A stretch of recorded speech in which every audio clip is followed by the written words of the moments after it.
Hi everybody, welcome to week 3 of Walking a Path of a Spiritually Minded Individual. I'm super thrilled to be here with Parashakti. Was introduced to her by Karen Berg, and I partook in her beautiful program Dance of Liberation, which was really I would say life-changing experience for me.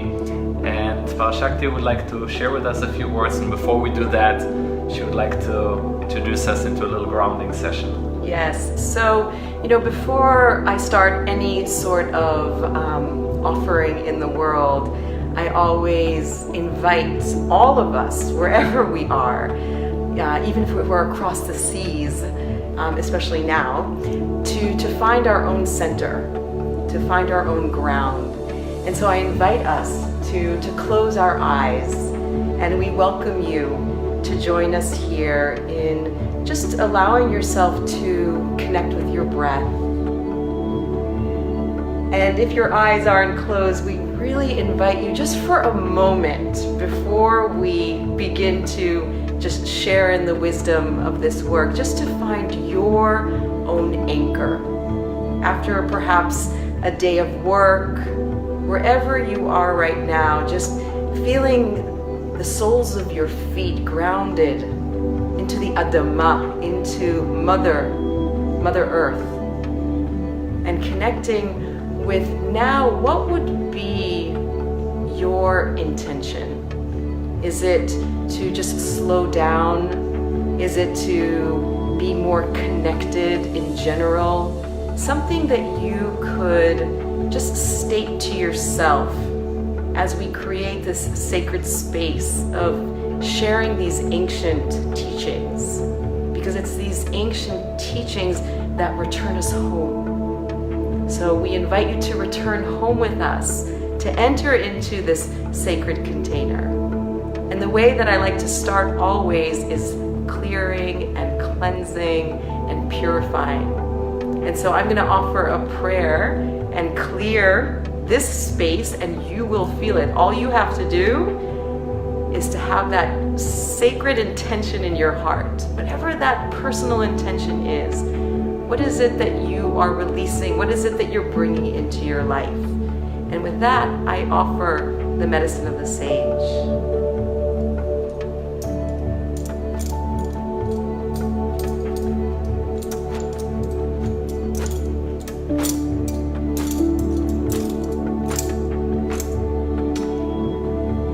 I'm going to ask you to hold the eagle feather. Okay. And what the eagle represents is higher vision. It's about seeing the bigger perspective of life. And so when you hold this part of yourself, this higher vision that you might have, just what would it be now? If you were to be witnessed, which you are, because we're live. Hello. We're getting I did not expect this. Always, she's full of surprises. What would it look like? Yeah, what would now, as you hold this feather that represents the bigger picture, what would that look like? For me, the first thing that comes to my mind is being, and it's connected to what you said before, being the purity and being a pure channel, bigger and purer channel or servant of the light of the Creator. That's in the big picture, I believe, what my soul really wants, and what a lot of us really want, is to feel like we are really those beacons of light in everything that we do. Beautiful. So take a moment and close your eyes. Okay. Now that feather also serves as a clearing. And so just think about something, it's personal, you don't have to say it out loud, something that is blocking you from actually connecting to this intention, connecting to this higher vision. And when you feel connected to whatever that is that you feel is in the way, I want you intuitively to use the feather to clear that. So have that intention, I'm clearing what doesn't serve me from this higher intention that I just spoke. And in any way that you feel called, there's no right and wrong on how to do that.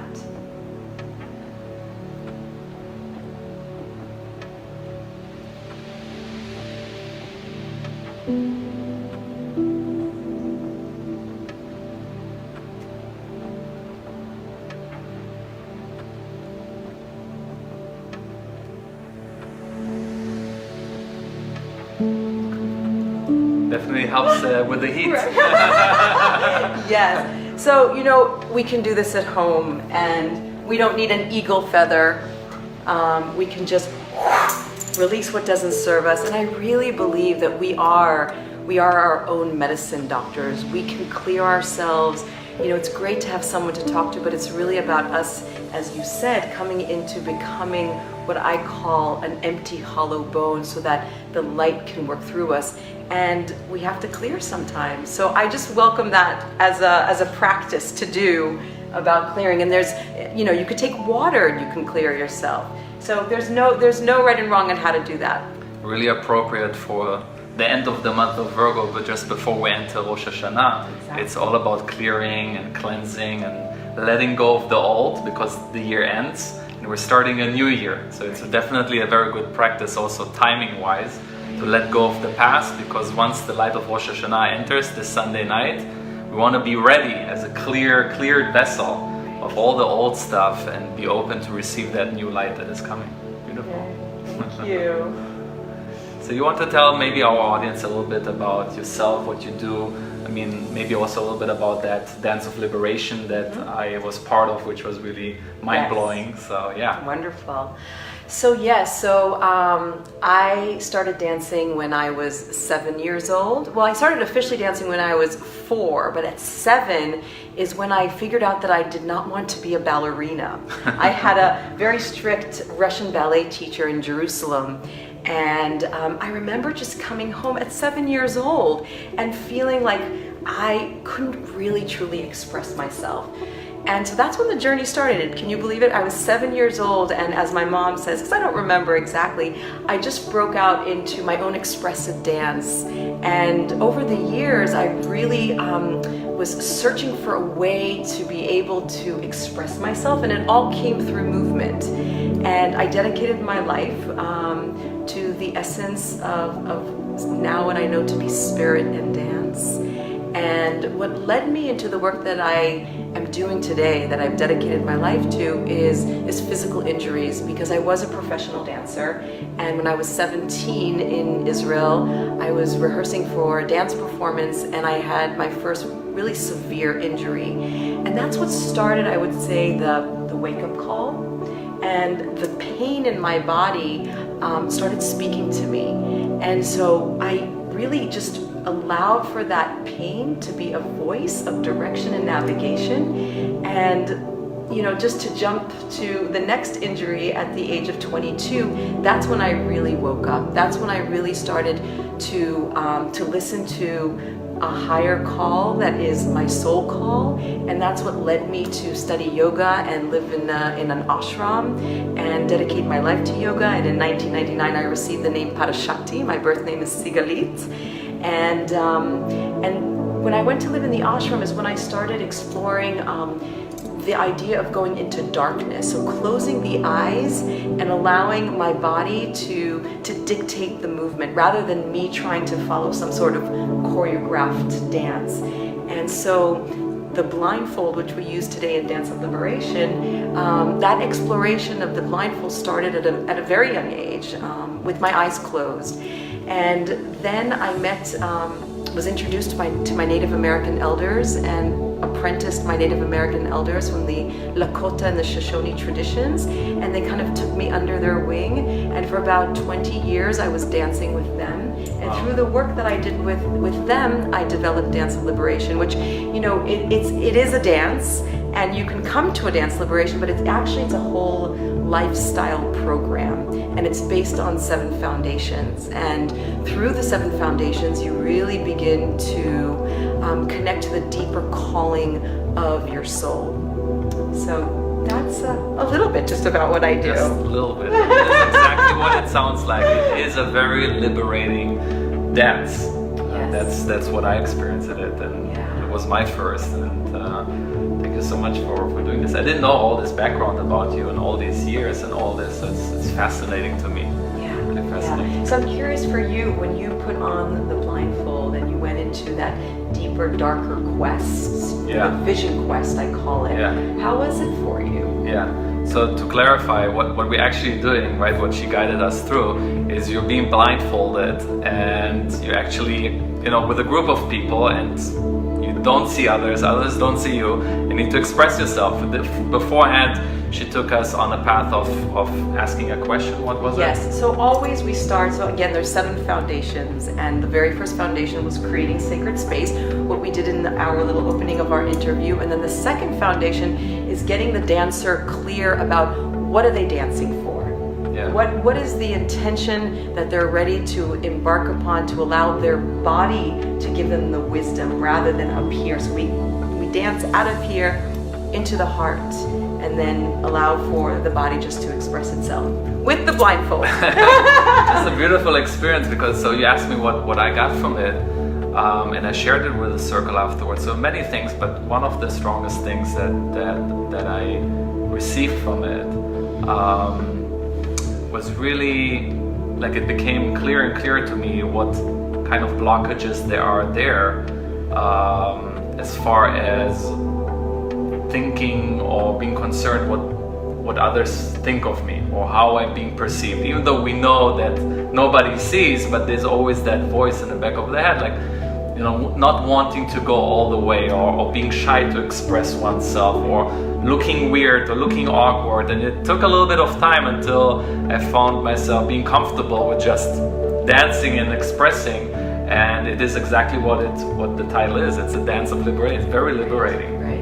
Yeah, it's fascinating because at a certain point the energy on the dance floor shifts, and what I mean by that is it's this moment where there's kind of this aha moment for the dancers where they realize, wait a minute, nobody is watching me. Why am I not allowing myself? And that's what begins the journey of exploration and inventory and questioning. Wait, I'm actually alone here. I know I've got my community that are praying with me with very clear intention, but they're blindfolded, so why? And that big question of why starts to come through, and it's really dance therapy. It's really you becoming your own therapist on the dance floor. And just as I'm looking here, we're having people watching us from Brazil. I see Yosef Basham, and we have Tanya, and we have Yuda Ashkenazi, watching us live too. And by the way, guys, if you want to write something in the comment or ask questions, take the opportunity. You can ask both of us. Later on, it will be available on recording, and we can still answer. But if you have a question in mind, you can type it in. We'll be happy to answer that. I'm actually curious to know, it just came to me now to ask you, because I know you've been starting to study Kabbalah as well. Yes. At the center here in Los Angeles, and I'm curious to know like what kind of similarities do you see between these two practices? Well, first of all, what I have to share as I close my eyes, because that is the deepest connection of how I can embody what I'm going to share, is I really feel like I'm home.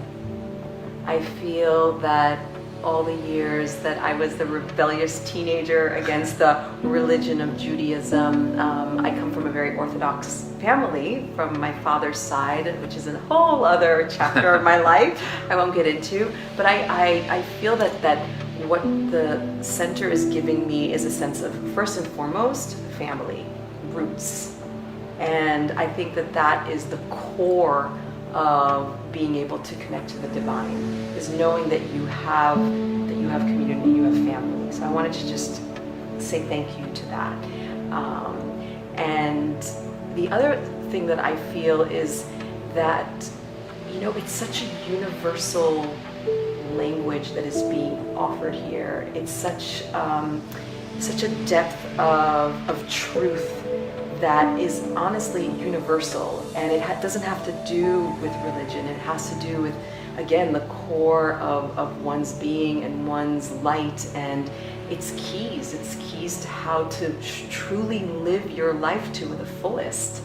And so it resonates in a way that it's like the cells in my body are dancing when I'm sitting in the chair. I really actually sometimes in the class, because I'm automatically love to, you wish you could just stand up and dance in front of the class. Oh, that's it. Pause. Okay, I'm pausing. Yes, and so it's like it's a dance for me. Yeah, I'm very expressive. I'll ask the teacher for a little workshop afterwards, a little session in front of the group. Pause. Yeah. What a pleasure. Yeah, so I will say that I have missed now 2 classes, and still with what I have been participating in, I feel like I'm accessing a deeper source to my light, and that the teachings are giving me permission in a way that feels liberated and in a way that feels tangible and accessible, rather than something that makes me feel like a discomfort, which I did have with my own relationship with Judaism. So I'm excited. I'm only in the Kabbalah 1 course, and there's so much to learn. I can't wait to be your student soon, and I'm grateful for this opportunity to be part of your family. Thank you. Yeah. Thank you. Yeah. We're happy to have you. Thank you. It's definitely, like you said, very universal, and that's why I like to do that, these interviews too, or talk with different people that have different spiritual practices, because it's so universal. We're maybe using different tools or different language or different way to express, but it's all geared towards the same direction. Yeah, and I just want to say on that note is that one of the reasons that I resonated so deeply with the Native American tradition is because it's earth-based medicine. And what that means is that it's about connecting to nature and allowing nature to speak to you. And so I feel too that just with those 2 practices, that it's a source of communication with Creator that allows you to connect deeper to yourself. Yeah. Yeah. There are a few things that are coming up, no? That you are also collaborating with Karen together? Yes, so it's so exciting. So first of all, what I got to do is I got to lead a dance of liberation for the Chevre here at the Kabbalah Center in Los Angeles. And the most immediate thing that I'm doing here in Los Angeles, if you're here in LA and not in Brazil, is on September 16th, I'm facilitating a dance of liberation at Ecstatic Dance LA. And Ecstatic Dance LA, the best way that I like to present it is it's a holistic rave. You come in, it starts at 3:30, it ends at 7, so it's like really fun hours of a Sunday, and it's basically you coming and fully being in your expression through dance. We have a warm-up, which on September 16th I'm going to be facilitating, and then we have a live DJ, Ombika Om, who's coming to DJ her heart away. And it's just a place that, no drugs, no alcohol, barefoot, a raw live vegan bar with superfood smoothies, and it's just definitely very LA. Yeah. yes, in many ways. Although the trend is growing, and there is Ecstatic Dance New York and Ecstatic Dance San Francisco and Ecstatic Dance actually all over the world. So it's a very exciting venue to come and be of service to. And then what I have, and do I have my little notes here? Okay, well I'll just say that you can see my website for it, because I did write it down. But we have. We can post it also. Yes, we'll post it too.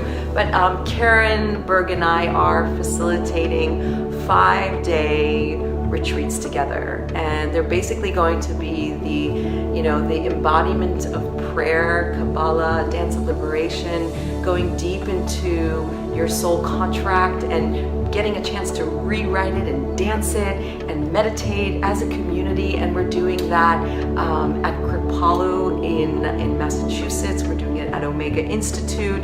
We're going to Costa Rica in February, which is going to be super powerful. Let's see, where else? We're going to be in Santa Cruz. We're going to be in Santa Cruz at Multiversity. So you can find out about the dates on my website, and also I'm sure it's going to be on Karen Berg's website, but my website is Parashakti, Parashakti.org, and you can get all the information there. And I'm very also accessible if you just want to talk and ask more about these wonderful modalities. Please feel free to contact me, to email me. Beautiful. And we'll put all the information in the comment section so people can check this out. Awesome. Thank you guys, and thank you so much. Yes, and I'll just say one last thing is that really the dance floor is a platform to come, so you don't need to know how to dance. It's not about that, right? I mean, you were there, you know? It's really a sacred container for you to come and just go into that deeper quest of where you are in your life and to move through the blockages and to be in a safe environment with unbelievable people, because we always come together to build community, and that is our life's mission. And so here we are, and so graced and blessed to be here with you. Thank you, Daniel. Thank you, Parashakti. Hope you guys enjoyed. See you next time. Peace out.